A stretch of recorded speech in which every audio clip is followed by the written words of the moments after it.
আসসালামু আলাইকুম। ঈদ মোবারক। পবিত্র ঈদ উল ফিতরের শুভেচ্ছা জানিয়ে এটিএন বাংলা সংবাদে সবাইকে স্বাগত জানাচ্ছি আমি নাইম ফাথু মুবিন। শুরুতেই বিআরবি কেবলস সংবাদ শিরোনাম। কাল পবিত্র ঈদ উল ফিতর উদযাপনে প্রস্তুত সারা দেশ। জাতীয় ঈদগাহকে ঘিরে 5 স্তরের নিরাপত্তা। দেশবাসীকে প্রধান উপদেষ্টার ঈদ শুভেচ্ছা।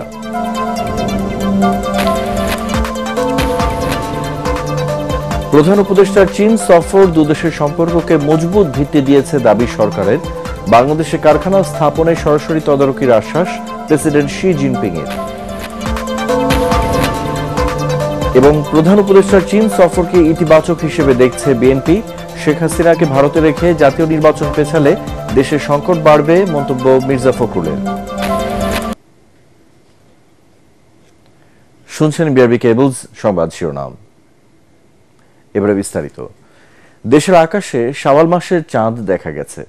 1 মাস পবিত্র সিয়াম সাধনার পর কাল পালিত হবে ঈদ উল ফিতর। বায়তুল মোকাররমে ইসলামিক ফাউন্ডেশনের সভাকক্ষে জাতীয় চাঁদ দেখা কমিটির বৈঠক শেষে বিষয়টি নিশ্চিত করেন ধর্ম উপদেষ্টা আফম খালিদ হোসেন। পরে তিনি জানান, দেশের অন্তত 14টি জেলায় ঈদের চাঁদ দেখা গেছে। আমরা 31 মার্চ 2025 খ্রিস্টাব্দ সোমবার সারা দেশে পবিত্র ঈদ উল ফিতর উদযাপিত হবে। 14টি জেলায় শাওয়াল মাসের চাঁদ দেখা গেছে। কক্সবাজার জেলা প্রশাসকের সাথে কথা বলেছে, তিনি নিজ চোখে লাবণী পয়েন্ট থেকে চাঁদ দেখেছেন। বছর ঘুরে খুশির বার্তা নিয়ে আবারও এলো ঈদ। নতুন বাংলাদেশের নতুনভাবে ঈদ উদযাপনে প্রস্তুত দেশবাসী। ঈদের খুশি শহর থেকে গ্রাম সবখানে প্রস্তুত করা হয়েছে ঈদগাহ মাঠগুলো।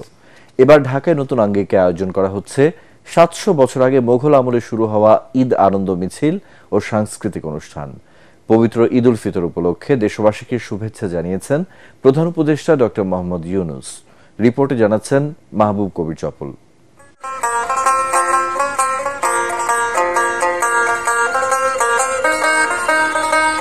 বসন্ত বাতাসে বসন্তের ঈদ দেশ জুড়ে তৈরি করেছে আনন্দের সঙ্গীত। নতুন বাংলাদেশে নতুনভাবে ঈদ উদযাপন সেজে উঠেছে গোটা দেশ। খুশির বারতা নগর থেকে গ্রামে, সৌহার্দ্য আর ভালোবাসায় উদ্বেলিত মুসল্লিরা।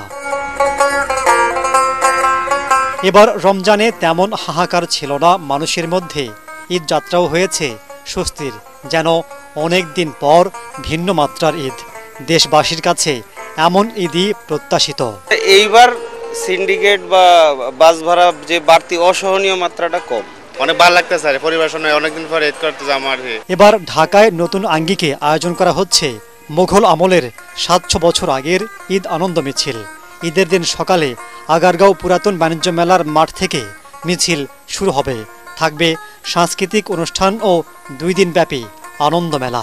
এই ঐতিহাসিক ঈদ মিছিলে আপনারা অংশগ্রহণ করে ইতিহাসের অংশ হবে। ঈদের নামাজের জন্য প্রস্তুত সারা দেশের ঈদগাহ মাঠগুলো। এবারও আলোচনায় দেশের সবচেয়ে বড় 2টি ঈদগাহ ময়দান, কিশোরগঞ্জের শোলাকিয়া ও দিনাজপুরের গোর-এ শহীদ বড় ময়দান। দেশ বিদেশের লাখো মুসল্লি সমবেত হবেন মাঠ দুটিতে। ঐতিহ্যবাহী শোলাকি ঈদগাহ ময়দানে দেশের সর্ববৃহৎ ঈদের জামাত অনুষ্ঠিত হয়। हमारे पाकिस्तान में किसी जगह ऐसी इंतजामात नहीं है। উপমহাদেশের সর্ববৃহত্তম ঈদগাহ মাঠ আমাদের এটা দিনাজপুর বড় মাঠ।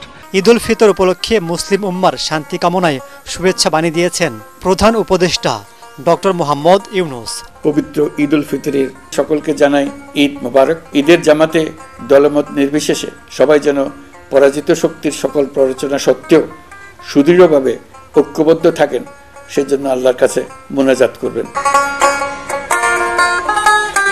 ঈদ উদযাপন নির্বিঘ্ন করতে জোরদার করা হয়েছে সারা দেশের নিরাপত্তা ব্যবস্থা। মাহবুব কবির চপল, এটিএন বাংলা, ঢাকা। এদিকে পবিত্র ঈদ উল ফিতর উপলক্ষে দেশবাসীকে শুভেচ্ছা জানিয়েছেন স্থানীয় সরকার উপদেষ্টা আসিফ মাহমুদ সজীব ভূঁইয়া। ঈদকে আরো সুন্দর করার জন্য অনেকগুলো উদ্যোগ গ্রহণ করেছি। তার মধ্যে অন্যতম হচ্ছে আমরা এবার একসাথে আমাদের চীন মৈত্রী সম্মেলন কেন্দ্রের পাশের যে মাঠ আছে সেখানে লক্ষাধিক মানুষের জন্য ঈদের জামাতের আয়োজন করা হয়েছে। ধর্মীয় ভাব গাম্ভীর্য ও উৎসব আনন্দে ঈদ উদযাপনে রাজধানী জুড়ে নেওয়া হয়েছে কঠোর নিরাপত্তা ব্যবস্থা। জাতীয় ঈদগাহে ঈদের প্রধান জামাতকে ঘিরে থাকছে 5 স্তরের নিশ্ছিদ্র নিরাপত্তা। আওয়ামী লীগ বা নিষিদ্ধ কোনো দল নাশকতার পরিকল্পনা করলে কঠোর হাতে দমন করা হবে বলে হুঁশিয়ারি দিয়েছেন স্বরাষ্ট্র উপদেষ্টা। আর ডিএমপি কমিশনার জানিয়েছেন, ঈদ আয়োজনকে ঘিরে যে কোনো অপতৎপরতা প্রতিরোধে প্রস্তুত রয়েছে আইন শৃঙ্খলা বাহিনী। জাতীয় ঈদগাহ ময়দানের ঈদের জামাতে 5 স্তর নিরাপত্তা বলয় তৈরি করা হবে। প্রবেশ গেটসমূহে তল্লাশির জন্য আর্চওয়ে ও মেটাল ডিটেক্টর থাকবে। এই ফাঁকা বাসা বাড়িতে যাতে কোনো প্রকার চুরি বা দস্যুতা করতে না পারে সেজন্য আমরা সজাগ দৃষ্টি রাখছি। আমাদের নিরাপত্তার কোনো অভাব নেই এবং কোনো নাশকতা হওয়ার কোনো আশঙ্কা নেই। পবিত্র ঈদ উল ফিতর উপলক্ষে দেশবাসীকে শুভেচ্ছা জানিয়েছেন বিএনপির ভারপ্রাপ্ত চেয়ারম্যান তারেক রহমান।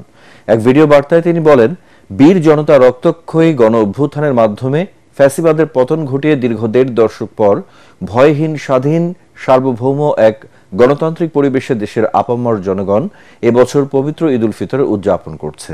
এদিকে দীর্ঘ 8 বছর পর পরিবারের সদস্যদের নিয়ে ঈদ করছেন বিএনপি চেয়ারপারসন বেগম খালেদা জিয়া। লন্ডনের কিংস্টন স্টেডিয়াম মাঠে ঈদ উল ফিতরের নামাজ আদায় করেন বিএনপির ভারপ্রাপ্ত চেয়ারম্যান তারেক রহমান। নামাজ শেষে উপস্থিত মুসল্লিদের সাথে শুভেচ্ছা বিনিময় করেন তিনি। প্রিয় দেশবাসী, ঈদ মোবারক। ত্যাগ, তাকওয়া আর সংযমের শিক্ষা গ্রহণের মধ্য দিয়ে মাসব্যাপী সিয়াম সাধনার পর ব্যক্তি, পরিবার, সমাজ এবং রাষ্ট্রীয় জীবনকে সুন্দর ও পরিশুদ্ধ করার পাশাপাশি মুসলিম উম্মার বিশ্বজনীন ঐক্য, সংহতি, সহমর্মিতা এবং অনাবিল আনন্দের বার্তা নিয়ে এলো পবিত্র ঈদ উল ফিতর। ঈদ উপলক্ষে শেষ মুহূর্তে ঢাকা ছাড়ছেন অনেকে, তবে কমলাপুর রেল স্টেশন, গাবতলী, সায়দাবাদ ও মহাখালী বাস টার্মিনালে ভিড় নেই যাত্রীদের। স্বস্তিতে ঘরে ফিরছেন সবাই। সড়ক মহাসড়কে নেই যানজট। ট্রেনে টিকিট কালোবাজারের দৌরাত্ম্য চোখে পড়েনি, তবে বাসে বাড়তি ভাড়া নিয়ে রয়েছে যাত্রীদের অভিযোগ। স্বরাষ্ট্র উপদেষ্টা জানিয়েছেন, দুর্নীতিকে প্রশ্রয় না দেওয়ায় এবার স্বস্তিদায়ক হয়েছে ঈদ যাত্রা।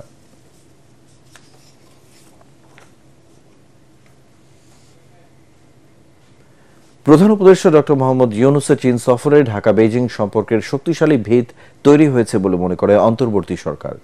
রাজধানীর ফরেন সার্ভিস একাডেমিতে সফর পরবর্তী সংবাদ সম্মেলনে এই কথা বলেন প্রধান উপদেষ্টার high representative doctor Khalilur Rahman.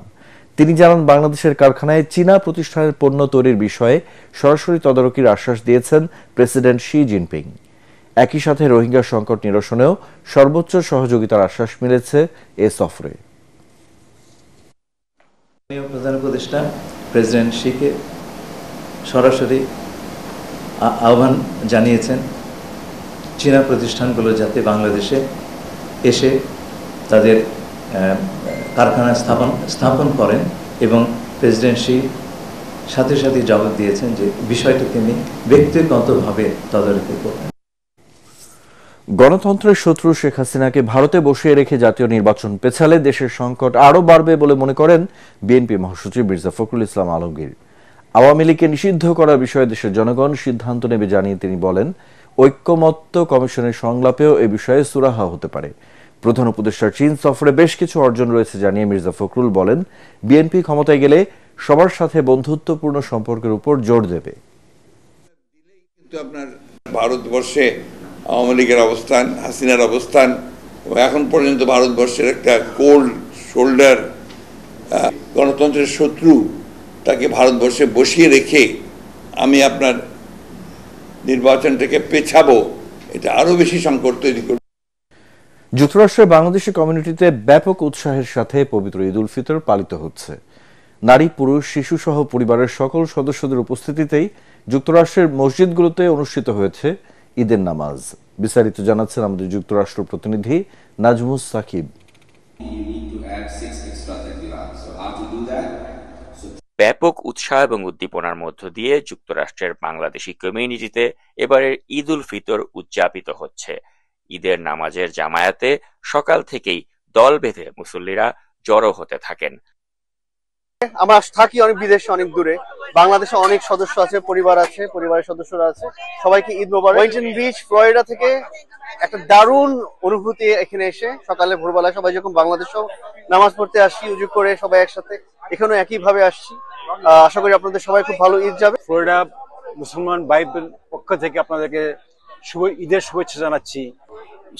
সকালে আমরা ঈদের নামাজ একসাথে পালন করার মাধ্যমে আমরা আমাদের দিন শুরু করি। তারপর বিভিন্ন জায়গায় গিয়ে আমাদের ঐতিহ্য সংস্কৃতিকে ধরে রাখতে পারি। আলহামদুলিল্লাহ এই বছর ঈদে আমাদের অনেক রেকর্ড পরিমাণ সংখ্যক লোকজন হয়েছে। বাংলাদেশের সবাইকে ঈদের শুভেচ্ছা এবং পাম বিচ ফ্লোরিডার সবাইকে ঈদের শুভেচ্ছা। যথাযথ ধর্মীয় ভাবগাম্ভীর্য এবং উদ্দীপনার মধ্য দিয়ে যুক্তরাষ্ট্রের ফ্লোরিডায় ঈদ উদযাপিত হচ্ছে। এবারের ঈদে বাঙালি কমিউনিটির যারা সচরাচর বাংলাদেশে যেয়ে থাকেন তাদের অনেকেই যেতে পারেননি ডোনাল্ড ট্রাম্পের কঠোর ইমিগ্রেশন নীতির কারণে। অনেকেই যাদের গ্রিন কার্ড রয়েছে তারা বাংলাদেশে যেতে ভয় পাচ্ছেন, কারণ তারা মনে করছেন রিএন্ট্রির সময় সেটা হয়তো একটা প্রতিবন্ধকতারও সৃষ্টি করতে পারে। তবে এছাড়া এখানে বাঙালি কমিউনিটির মাঝে ঈদের সচরাচর যে উৎসাহ উদ্দীপনা থাকে সেই উৎসাহ উদ্দীপনা পরিলক্ষিত হয়েছে। যুক্তরাষ্ট্রের ফ্লোরিডা থেকে নাজমুস সাকিব, এটিএন বাংলা। এবারে আল আরাফা ইসলামী ব্যাংক অর্থ সংবাদ।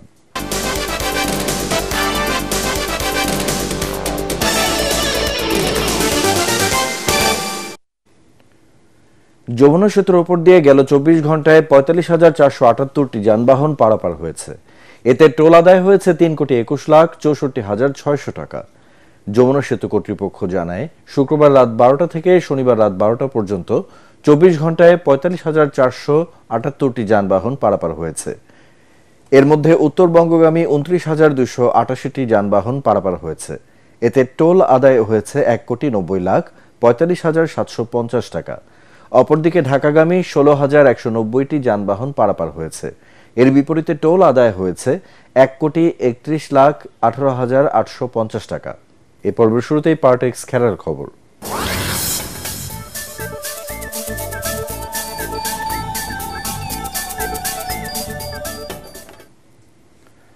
বদলি হিসেবে মাঠে নামার 2 মিনিটের মধ্যে গোল করেন মহাতারকা লিওনেল মেসি।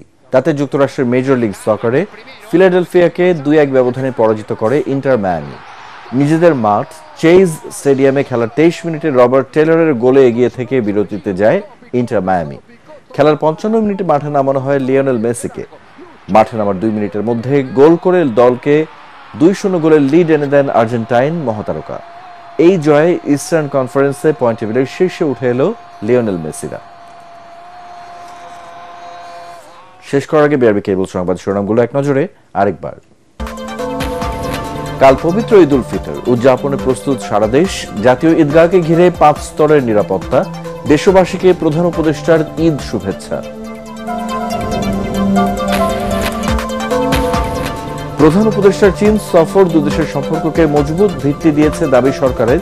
বাংলাদেশে কারখানা স্থাপনে সরাসরি তদারকির আশ্বাস প্রেসিডেন্ট শি জিনপিং এর। এবং প্রধান উপদেষ্টার চীন সফরকে ইতিবাচক হিসেবে দেখছে বিএনপি। শেখ হাসিনাকে ভারতে রেখে জাতীয় নির্বাচন পেছালে দেশের সংকট বাড়বে, মন্তব্য মির্জা ফখরুলের।